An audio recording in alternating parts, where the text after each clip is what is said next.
بسم الله الرحمن الرحيم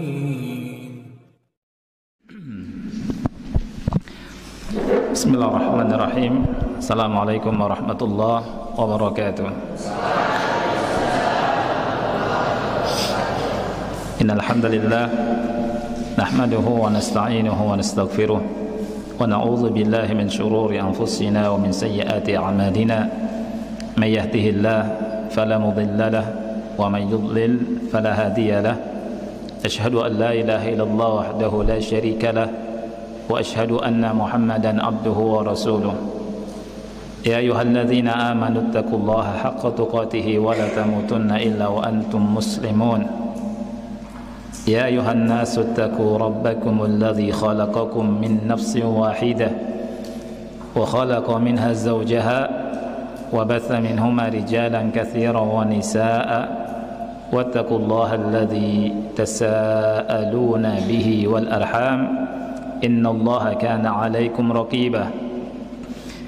يا أيها الذين آمنوا اتقوا الله وقولوا قولا سديدا يصلح لكم أعمالكم ويغفر لكم ذنوبكم ومن يطع الله ورسوله فقد فاز فوزا عظيما. أما بعد فإن أصدق الحديث كتاب الله وخير الهدي هدي محمد صلى الله عليه وعلى آله وسلم وشر الأمور محدثاتها فإن كل محدثة بدعة وكل بدعة ضلالة وكل ضلالة في النار. Ikhwati fillah rahimani wa rahimakumullah. Pertama, setelah khutbatul hajah, Anda ucapkan terima kasih kepada Ustadz kita, Ustadz Abu Ubadah, di mana beliau mempersilahkan Anda di sini untuk sedikit ngasih tausiah kepada adik-adik, ya. Semoga Allah Subhanahu wa taala merahmati beliau dan kita semua. Adik-adik yang Allah muliakan, ada sedikit nasihat yang ingin Anda sampaikan. Yang perlu kita ingat bahwa kita hidup di dunia ini menghadapi ujian, ya. Jadi kita diuji oleh Allah Subhanahu wa taala. Dan di antara yang ingin Anda sampaikan adalah firman Allah Subhanahu wa taala di surat Al-Mulk. Allah berfirman, "Alladzi khalaqal mauta wal hayata liyabluwakum ayyukum ahsanu amala." Dia Allah Subhanahu wa taala yang menciptakan kematian, kehidupan, liyabluwakum, agar Allah menguji kalian. Ayyukum ahsanu amala, siapa di antara kalian yang paling baik amalnya. Fudail bin Iyad rahimahullah berkata, ay akhlasuhu wa aswabuhu, maksudnya yang paling ikhlas dan yang paling shawab. Beliau ditanya, apa makna akhlasuhu wa aswabuhu? Beliau berkata, innal amala idza kana khalisan wa lam yakun shawaban lam yuqbal, wa idza kana shawaban wa lam yakun khalisan lam yuqbal, hatta yakuna khalisan shawaban, fal khalisu ay yakuna lillah was shawabu ay yakuna ala sunnah. Amalan itu, kata beliau, sesungguhnya amalan itu apabila khalis, tidak shawab, tidak diterima. Dan apabila shawab, tidak khalis, tidak diterima. Harus khalis dan shawab. Khalis an yakuna lillah, hendaknya amalan untuk siapa? Allah. Dan shawab ay yakuna ala sunnah, amalannya harus sesuai dengan sunnah. Dua hal ini insyaallah akan Anda sampaikan tentang pentingnya ikhlas dan mutaba'ah. Ikhwah yang Allah muliakan, adik-adik yang Allah muliakan, dalam setiap hal harus dan butuh ikhlas. Ya, dalam setiap hal. Apa faedahnya kita nuntut ilmu, adik-adik? Nuntut ilmu di sini, belajar. Kalau ingin ditolong oleh Allah, harus kita sucikan hati kita, luruskan niat kita. Orang yang lurus niatnya pasti ditolong sama Allah dalam setiap hal. Bukan hanya belajar saja, berdakwah, belajar apa saja. Apa dalilnya? Dalilnya hadis pertama dalam Sahih Bukhari, dan juga Imam Nawawi di Arba'in Nawawiyah yang insyaallah adik-adik hafal, itu menyebutkan hadis ini dari Umar bin Khattab radhiyallahu an. Rasul kita sallallahu alaihi wasallam bersabda apa? Innamal a'malu binniyat wa innama likulli imri'in ma nawa. Faman kanat hijratuhu ila Allah wa rasulih fa hijratuhu ila Allah wa rasulih, wa man kanat hijratuhu lidunya yusibuha aw imra'atin yankihuha fa hijratuhu ila ma hajara ilaih. Sesungguhnya kata Rasul, innamal a'malu binniyat. Amal-amal itu tergantung niat. Wa innamal likulli imri'in ma nawa. Dan sesungguhnya setiap orang akan mendapatkan apa yang dia niatkan. Kemudian Rasulullah SAW ngasih contoh. Contoh orang yang berhijrah. Faman kanat hijratuhu ila Allah wa rasulih fa hijratuhu ila Allah wa rasulih. Lihat. Orang yang hijrahnya itu atas betul-betul niatnya karena Allah dan Rasulnya, dia mendapatkan pahala, mendapatkan Allah dan Rasulnya. Tetapi kalau niatnya salah, Rasul sebutkan wa man kanat hijratuhu lidunya yusibuha, karena dunia yang ingin dia gapai atau wanita yang ingin dinikahi, maka tidak dapat pahala. Ya. Dan dihinakan sama Allah.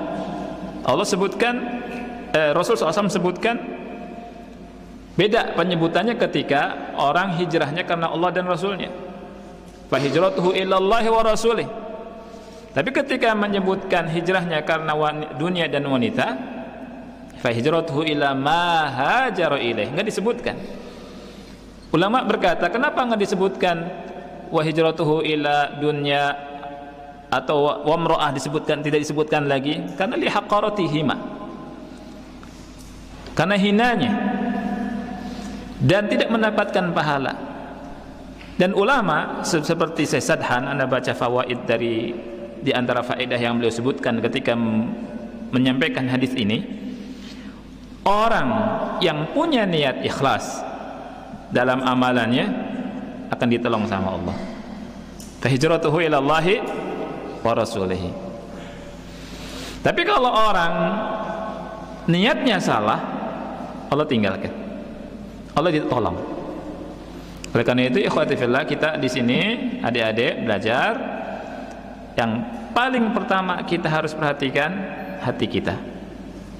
Perbaiki hati kita, bersihkan hati kita, isi dengan tauhid, isi dengan akidah yang lurus, bersihkan dari syirik, syirik besar dan syirik kecil. Ini tugas kita. Kemudian bersihkan hati kita dari al-amrad, penyakit-penyakit hati yang lain. InsyaAllah Allah akan bimbing, karena Allah melihat kita, lihat rupa kita, lihat wajah kita, lihat jasmani kita, atau lihat hati kita? Lihat hati. Innallaha la yanzuru ila madha? Ila suwarikum wa ila ajsamikum, walakin yanzuru ila qulubikum wa a'malikum. Ini yang pertama, ikhwani fillah. Yang kedua, ikhwati fillah rahimakumullah, kita hendaknya semangat megang sunnah Rasul sallallahu alaihi wasallam.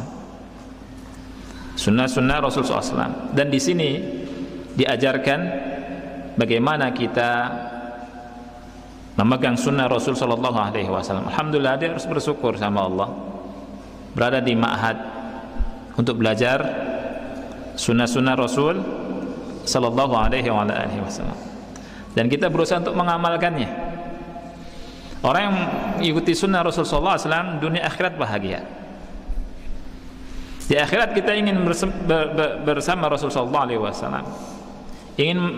Di antara ingin meminum telaga Rasulullah sallallahu alaihi wasallam. Ingin bersama orang yang paling kita cinta, Nabi Muhammad sallallahu alaihi wasallam. Maka hendaknya kita apa? Belajar sunnahnya, pegang sunnahnya, dan amalkan sunnah-sunnah beliau sallallahu alaihi wasallam. Amalan kita harus didasari dengan dua hal ini, ikhlas dan sesuai sunnah Rasul sallallahu alaihi wasallam. Orang yang megang sunnah, ikhwani fillah, ini akan terlepas dari dua sifat. Tadi malam saya bahas sedikit mukadimah dari dua sifat yang jelek, sifat ifrat dan sifat tafrid. Sifat berlebihan, ghulu, dan berkurang-kurang. Istilahnya ekstrim kanan, ekstrim kiri. Makanya tidak benar kalau orang yang memegang sunnah, belajar sunnah, mengamalkan sunnah dikatakan radikal, teroris, ekstrim. Gak benar itu. Orang yang memegang sunnah Rasulullah SAW ini orang yang berada dalam hidayah. Adakah sunnah Rasul yang ekstrim? Tidak ada. Ajaran Islam sesuai dengan fitrah manusia. Kalau ikuti sunnah Rasulullah SAW.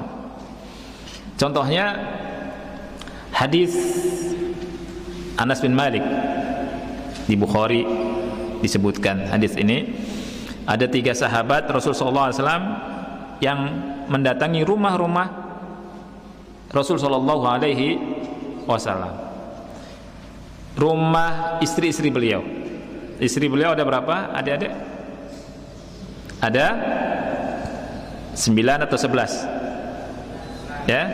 Beliau punya istri 11, tapi ketika meninggal beliau meninggalkan 9 istri. Ya. Tapi ini khusus buat Rasul yang 9 itu. Ya, jangan seperti sebagian orang, anak nikah bebas deh, 9 nggak apa-apa, sunnah Rasul.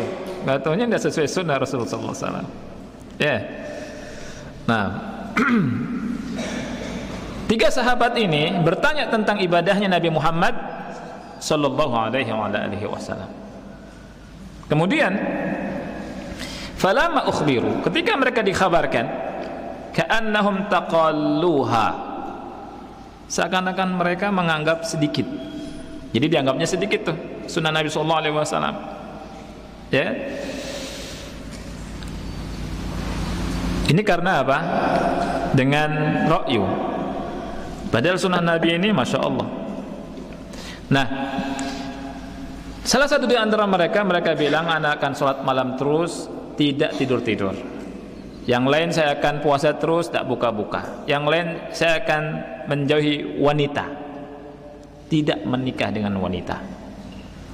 Kemudian ketika Rasul sallallahu alaihi wasallam mengetahui perkataan 3 sahabat ini, mendengar perkataan 3 sahabat ini, Rasul berkata begini, antumul ladzina qultum kadza wa kadza, kaliankah yang berkata demikian dan demikian? Ama ana wallah, kata Rasul, inni la akhsyakum lillahi wa atqakum lah. Aku adalah orang yang paling takut kepada Allah dan orang yang paling bertakwa kepada Allah daripada kalian. Akan tetapi kata Rasul, aku tidur, aku sholat malam dan aku tidur. Aku puasa, aku buka, dan aku menikah dengan wanita. Faman raghiba an sunnati falaysa minni. Maka barang siapa yang benci sunnahku, maka bukan termasuk golonganku. Di hadis ini adik-adik, ada orang yang berlebihan mengamalkan agama. Ada yang mau puasa terus, tidak buka-buka. Ya, berlebihan tidak ini? Berlebihan. Di sisi yang lain, nggak pernah puasa ada orang, nggak puasa terus. Jangankan puasa sunnah, wajibnya nggak puasa. Ada orang berlebihan, ada yang sholat malam terus, tidak tidur-tidur. Ini berlebihan tidak? Berlebihan. Di sisi yang lain ada yang molor mulu, tidur terus, nggak sholat malam. Ini berkurang-kurang. Di sisi lain ada orang yang berlebihan, nggak mau nikah, maunya ibadah mulu. Di sisi lain ada yang nikah terus, nggak mau ibadah. Ini ifrat dan tafrid. Tapi sunnah pertengahan. Sunnah ini Masya Allah. Dan dalam semua perkara sunnah ini pertengahan. Oleh karena itu adik-adik yang Allah muliakan, kita wajib megang sunnah, belajar sunnah Rasul kita sallallahu alaihi wasallam agar kita bahagia dunia akhirat. Ya, di sini kita belajar. Nggak ada ekstrim ke sunnah, nggak ada. Ya, kita semakin membaca hadis-hadis Rasul sallallahu alaihi wasallam, mempelajari Islam, semakin cinta dengan Islam, semakin bahagia dengan Islam, semakin senang, semakin lapang. Ya, belajar hadisnya, belajar fikihnya dari kitab Thaharah sampai jinayat, terus sampai terakhir. Ya, itu indah sekali, Masya Allah. Dan ada yang Allah muliakan, kenapa kaum muslimin, kenapa kita mundur sekarang, atau bisa dikatakan kalah sama orang kafir? Ya, karena apa? Jawabannya karena jauh dari sunnah. Oleh karena itu, kalau kita ingin kembali kepada kejayaan, harus kembali kepada sunnah Rasul sallallahu alaihi wasallam. Karena apa adik-adik? Perlu diingat, dicatat, sunnah Allah tidak akan pernah berubah. Sunnatullah tidak akan pernah berubah. Ya, Allah berfirman apa adik-adik? Innallaha la yughayyiru ma biqaumin hatta yughayyiru ma bi anfusihim. Sesungguhnya Allah tidak akan mengubah nasib suatu kaum sehingga mereka mengubah diri mereka sendiri. Ayat ini mengatakan sehingga mereka mengubah diri mereka sendiri dulu, bukan mengubah pemimpinnya, bukan. Kalau pemimpinnya diubah tapi masyarakatnya jauh dari sunnah, ada faedahnya. Sehingga mereka mengubah diri mereka sendiri dulu. Oleh karena itu kita harus berubah. Kita harus belajar sunnah. Kita harus mengamalkan sunnah. Kita ajarkan sunnah ke keluarga kita, ke masyarakat kita, ke kaum muslimin, agar berubah. Dan Allah Subhanahu wa taala berfirman, in tansurullaha yansurkum wa yutsabbit aqdamakum. Apabila kalian menolong Allah, Allah menolong kalian. Gimana cara nolong Allah? Kata ulama, amalkan Islam. Dan mengamalkan Islam gak mungkin benar kecuali dengan mengikuti sunnah Rasulullah sallallahu alaihi wasallam. Ada yang Allah lihatkan, ketika perang Uhud, ya, kaum muslimin awalnya menang, ya kan? Rasul sallallahu alaihi wasallam dengan para sahabat taktiknya luar biasa. Tapi ketika lupa sebagian mereka karena ijtihad, ya, karena ijtihad, jadi pasukan pemanah yang ada di bukit namanya Jabal Rumat, sebelah sininya Gunung Uhud. Rasul meletakkan sekitar 50 pasukan di Jabal Rumat, itu ahli manah. Ya. Ketika mereka memandang sudah nih, selesai karena memang sudah kalah mereka. Ya, mereka beristihad, tidak bisa turun. Padahal Rasul wanti-wanti jangan turun. Apa yang terjadi? Awalnya menang, kemudian terjadi kekalahan. Ya, kaum muslimin sampai mundur ke Gunung Uhud. Ya, para sahabat itu kocar-kacir. Nah, Kata ulama, kekalahan di Gunung Uhud karena satu saja menyelisihi sunnah Rasulullah sallallahu alaihi wasallam. Ya, gimana dengan zaman sekarang yang kita banyak melanggar, nggak ngerti sunnah Rasul sallallahu alaihi wasallam dan seterusnya. Oleh karena itu, kita harus kembali kepada sunnah Rasul sallallahu alaihi wasallam. Allah berfirman di surat Ali Imran ayat ke-165. Pelajarannya, awalamma asabatkum musibatun qad asabtum mithlaiha qultum anna hadha qul huwa min indi anfusikum innallaha ala kulli syai'in qadir. Maka apakah ketika kalian ditimpa musibah, kekalahan, ya, di perang Uhud, padahal kalian telah menimpakan 2 kali lipat kekalahan pada mereka di perang apa? Badar. Ketika kalah di perang Uhud, kalian berkata, anna hadza, dari mana ini kekalahan? Apa kata Allah? Qul huwa min indi anfusikum. Katakanlah, itu dari diri kalian. Jangan salahkan siapa-siapa. Salahkan kita. Ya, kenapa? Kita jauh dari sunnah Rasul sallallahu alaihi wasallam, menyelisih sunnah Rasulullah sallallahu alaihi wasallam. Innallaha ala kulli syai'in qadir. Sesungguhnya Allah Maha mampu untuk melakukan segala sesuatu.